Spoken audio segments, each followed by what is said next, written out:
आप, हम सब और अब तक 2 लोगों के डीएनए से बने हैं। इनमें एक माँ और दूसरी पिता का डीएनए शामिल है। नेचर की अब तक व्यवस्था भी यही चली आ रही है, लेकिन अब ब्रिटेन में वैज्ञानिकों की मदद से ऐसे 8 बच्चों का जन्म हुआ है जो 3 लोगों के तत्वों यानी डीएनए से मिलकर बने हैं। इन बच्चों को पैदा करने की वजह से मानव शरीर में होने वाली आनुवंशिक बीमारियों पर लगाम लगाना आसान हो गया है, जो कि पीढ़ी दर पीढ़ी आगे बढ़ती चली आ रही हैं। 3 लोगों के डीएनए वाले बच्चों को उत्पन्न करने की इस प्रक्रिया को ब्रिटेन के वैज्ञानिकों ने विकसित किया है। इनमें माँ और पिता के एग और स्पर्म को एक डोनर महिला के एग के साथ मिलाकर तैयार किया है। यहाँ खास बात यह है कि ये तकनीक ब्रिटेन में 1 दशक पहले खोज ली गई थी और तभी से वहाँ कानूनी रूप से इसको मान्यता प्राप्त है, लेकिन अब पहली बार इसका सबूत मिला है कि इससे पैदा हुए बच्चे लाइलाज माइटोकॉन्ड्रियल बीमारी से मुक्त हैं। लाइलाज माइटोकॉन्ड्रियल बीमारी आमतौर पर माँ से बच्चों में आती है और इस स्थिति में शरीर की एनर्जी खत्म हो जाती है। इसी कारण कुछ बच्चों की जन्म के कुछ दिनों बाद ही मृत्यु हो सकती है या उनके शरीर के कुछ अंग धीरे धीरे काम करना बंद कर सकते हैं। आमतौर पर परिवार में ये होता है कि सदस्यों को में कौन सी बीमारी आनुवंशिक है यानी लाइलाज माइटोकॉन्ड्रियल के कारण सदस्यों को किस उम्र में मौत का खतरा है, ये बना रहता है।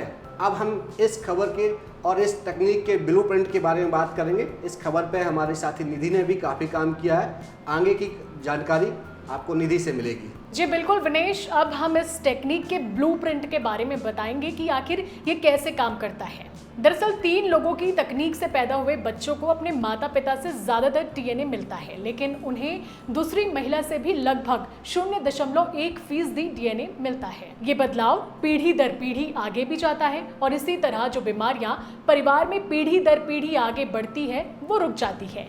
ये तकनीक न्यूकासल यूनिवर्सिटी और न्यूकासल अपॉन टाइन हॉस्पिटल्स NHS फाउंडेशन ट्रस्ट की मदद से साल 2017 में विकसित हुई थी। अब जानते हैं कि ये प्रोसेस किस तरीके से होता है। चूंकि माइटोकॉन्ड्रिया केवल माँ से बच्चे में जाते हैं, इसीलिए इस तकनीक में माता पिता के साथ साथ एक दूसरी महिला का भी योगदान होता है, जो अपने स्वस्थ माइटोकॉन्ड्रिया बच्चे को दान देती है। माँ और डोनर महिला के एग्स को लैब में पिता के स्पर्म के साथ फर्टिलाइज किया जाता है। भ्रूण तब तक विकसित होते हैं जब तक कि स्पर्म और एग से बना डीएनए एक जोड़ी अंग नहीं बना लेता। इस प्रक्रिया को प्रोन्यूक्लियाई कहा जाता है। इनमें इंसानी शरीर के बनने की जानकारी होती है, जैसे कि बालों का रंग, कद आदि। इसके बाद दोनों भ्रूणों से प्रोन्यूक्लियाई निकाल दिए जाते हैं और माता पिता के डीएनए को स्वस्थ माइटोकॉन्ड्रिया से भरे भ्रूण के अंदर डाल दिया जाता है। इस प्रकार से पैदा हुआ बच्चा अपने माता पिता से जेनेटिकली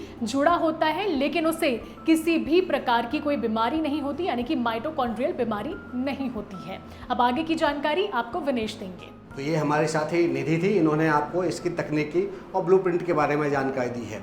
ब्रिटेन में जिन परिवारों ने इस प्रक्रिया से बच्चों को जन्म दिया है वे अपनी गोपनीयता को सार्वजनिक नहीं करना चाहते हैं, इसलिए हम भी उनके बारे में आपको कुछ ज़्यादा नहीं बता सकते हैं। लेकिन एक माँ ने यह ज़रूर कहा है कि माइटोकॉन्ड्रियल बीमारी का जो बोझ उन पर अब तक था वह हट गया है और उसकी जगह उम्मीद और खुशी ने ले ली है। अब आपको माइटोकॉन्ड्रिया के बारे में बताते हैं। याद कीजिए कि बचपन की किताब, साइंस की किताब में आपने खोलते हुए कहीं आपने पढ़ा है कि माइटोकॉन्ड्रिया क्या होता है। माइटोकॉन्ड्रिया यानी कोशिका का ऊर्जा घर यानी कि सेल का पावर हाउस होता है। माइटोकॉन्ड्रिया हमारे शरीर की कोशिकाओं के अंदर पाए जाते हैं और ये बहुत छोटे छोटे से अंग हैं। माइटोकॉन्ड्रिया ऑक्सीजन का इस्तेमाल करके खाने को ऊर्जा में बदलते हैं, जिससे हमारा शरीर ईंधन की तरह इस्तेमाल करता है और शरीर की प्रक्रिया को आगे चलाने में मदद करता है। अगर माइटोकॉन्ड्रिया ठीक से काम नहीं करता तो शरीर में ताकत की कमी रहेगी। अगर ऐसा होता है तब आपके दिल की धड़कनें ठीक से नहीं चल सकती। इसके अलावा दिमाग को भी नुकसान पड़ता है, आपको दौरे पड़ सकते हैं, दिखाई न देने की समस्या भी हो सकती है, किसी किसी में मांसपेशियों की कमजोरी और ऑर्गन फेल जैसी समस्याएं भी सामने आती हैं। कुछ माता पिता को इन बीमारियों के कारण अपने कई बच्चों को खोने का दर्द उठाना पड़ा है। इस तकनीक से अब तक 4 लड़के और 4 लड़कियों का जन्म हुआ है, जिनमें एक जुड़वा बच्चे भी शामिल हैं। इस तकनीक से अब तक हुए सभी बच्चे जन्म से माइटोकॉन्ड्रियल डिसीज से पूरी तरह से मुक्त हैं और उन्होंने अपनी उम्र के मुताबिक विकास के सभी जरूरी पड़ावों को समय रहते पूरा कर लिया है। न्यूकासल विश्वविद्यालय और मोनाश यूनिवर्सिटी के प्रोफेसर मैरी हर्बर्ट ने BBC को क्या बताया उसे भी बताते हैं आपको।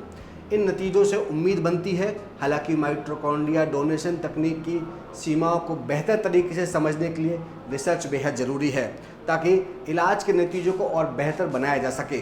न्यूकासल यूनिवर्सिटी के प्रोफेसर सर डग टर्बुनल ने कहा है कि मुझे लगता है कि दुनिया में यही एक ऐसी जगह है जहां सब कुछ मुमकिन हो सका है।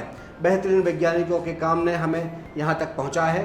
कानून बनाए गए ताकि इसे क्लिनिकल इलाज में बदला जा सके। तो ये बात हुई 3 लोगों से उत्पन्न बच्चों के माइटोकॉन्ड्रियल डिसीज को मात देने की, लेकिन भारत जैसे देश में जहाँ का समाज सिर्फ माता पिता से उत्पन्न बच्चों को ही सम्मान की नज़र से देखता है, ऐसे में माता पिता के अलावा तीसरे व्यक्ति के DNA वाले बच्चों के लिए हमारा समाज और हम कितने तैयार हैं, आप इसे कमेंट में बता सकते हैं। जी बिल्कुल, और इस पूरी खबर पर आप लोगों की क्या राय है, कमेंट तो आप करिएगा ही। साथ में अगर आपने हमारा चैनल CG भास्कर अब तक सब्सक्राइब नहीं किया है तो सब्सक्राइब जरूर करें। ऐसी ही रोचक और इंटरेस्टिंग खबरें हम आप तक पहुंचाएंगे। नमस्कार, जय जौहर, जय हिंद, जय भारत, जय छत्तीसगढ़।